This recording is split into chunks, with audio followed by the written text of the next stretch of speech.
Everybody, I'm Missi Matthews. Welcome to the training camp wrap-up show presented by the UPMC Health Plan. A lot of injuries to go over that Coach Tomlin just reiterated to the media. And joining me today to break down everything Coach Tomlin said is Craig Wolfley. And we're also going to talk about some right tackle stuff that Coach told us about in a certain outside linebacker named TJ Watt and what he has been doing to said right tackles.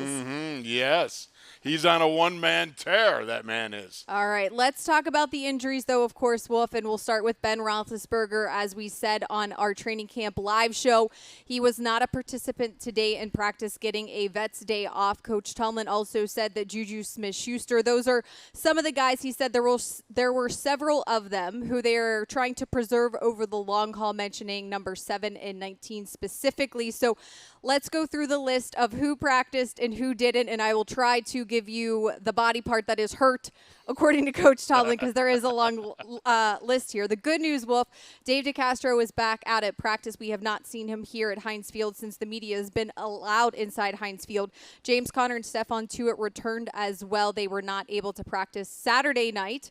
Not dressed, though. We mentioned Ben. We mentioned Juju, Chris Wormley, Terrell Edmonds, Chuks Okorafor, Kevin Dotson, Deontay Johnson, and Wendell Smallwood. I do have some updates here. Derwin Gray has a knee injury. Anthony Johnson also has a knee injury, and Bud Dupree not specified. They were injured during practice. Coach Tomlin said they would be evaluated. Wendell Smallwood and Chris Wormley are dealing with shoulder injuries, and Chuks is dealing with a groin injury. Whew.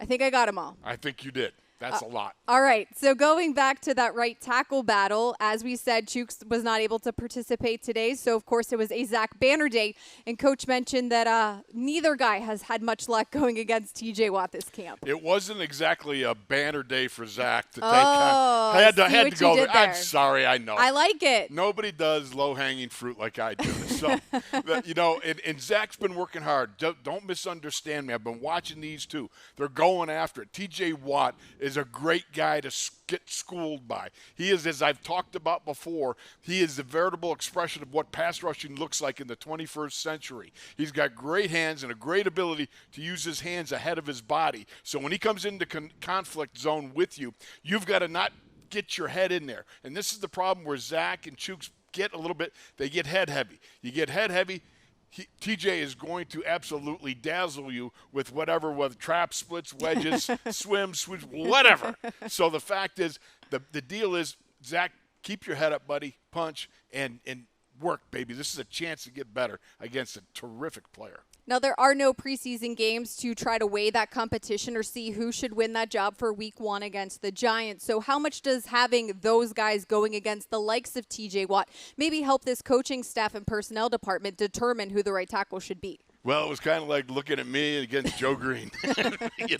Okay, we got an idea. There's a real difference here, and that's exactly what you get with TJ Watt. You've got a guy who really was in the conversation for Defensive Player of the Year last year. A guy who can play the run as well as the pass and do all things in between. He's that exceptional. So you've got an opportunity to work against a guy that anybody else you go against, basically, it's at the very worst, you're going to be playing against somebody about as good, and at the very best, you're with the best, really.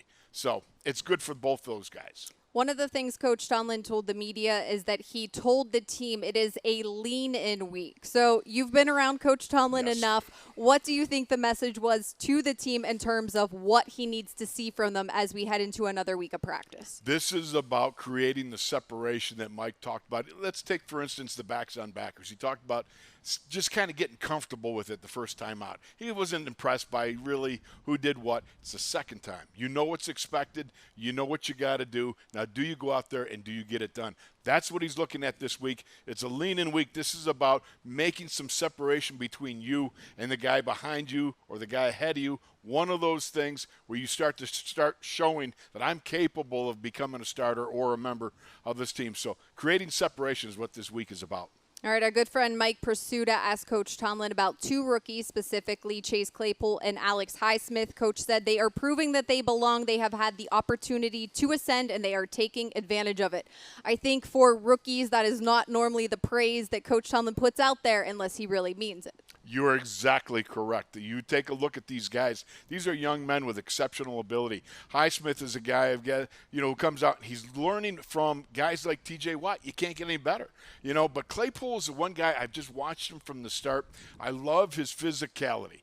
I mean, it's hard to teach physicality to a China doll. He ain't no China doll. This guy comes out and he gets after it at the 6'4", 238, 40-pound range. You got 4.4 speed. This is a guy that's going to line up, and those deep safeties, when they're deep, they're going to start talking about leaning. They're going to start leaning towards Claypool's side. That's going to create a draft. That's going to create a wake. That's going to create bigger windows for people running underneath. So what I look for in him is he has got that speed, but he's also got hands. He's been really terrific that I've seen thus far. And one of the things I love, he's very physical when he comes off the line of scrimmage. Guys that try to jam him, I saw Joe Hayden try to jam him again, and Joe's right. This guy's going to be a problem. He's continuing to be a problem. All right, lastly, Coach Tomlin was asked about Minkah Fitzpatrick having a full offseason, even though we heard from Minkah this morning, and he said, guys, it was virtual. There wasn't an OTA. There wasn't a mini camp. There wasn't that extra time.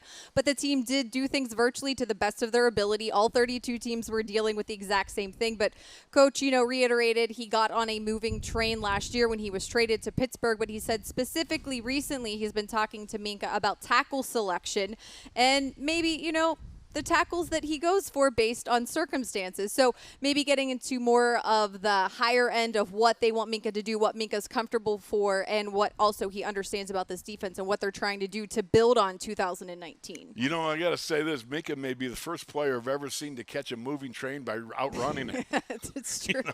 Now, you take a look at what Mike is talking about with tackle selection, and some of it comes from now. Where are you going to be lined up? Are you free safety? Are you going to be in the box? And what angle are you going to take to intercept or triangulate the hit that's coming upon you? Are you going to have like a rugby-type tackle where you come alongside, drag down, or are you going to have a confrontational one? You got to be careful. I remember some years ago, Mike Tomlin coaching on a crossing route, the angle of the linebackers coming up or the nickelback coming up to get a hit on the wide receiver. And he said, you have to be careful so that it's not a head-to-head hit, And he turned around. I remember he just looked at me and goes, I never thought I'd ever speak those words when I was coaching in the NFL. But you have to be aware of the angle you go to put a hit on somebody. And I think one of the aspects that Minkah can do is the different angles from whatever positions they require of him to play, that he has a selection in that process, and Mike is addressing that. That's top-shelf stuff for this early in camp. All right. Well, thanks as always for your time. That's going to do it for this edition of the Training Camp Wrap-Up Show presented by the UPMC Health Plan. We'll see everyone back here tomorrow.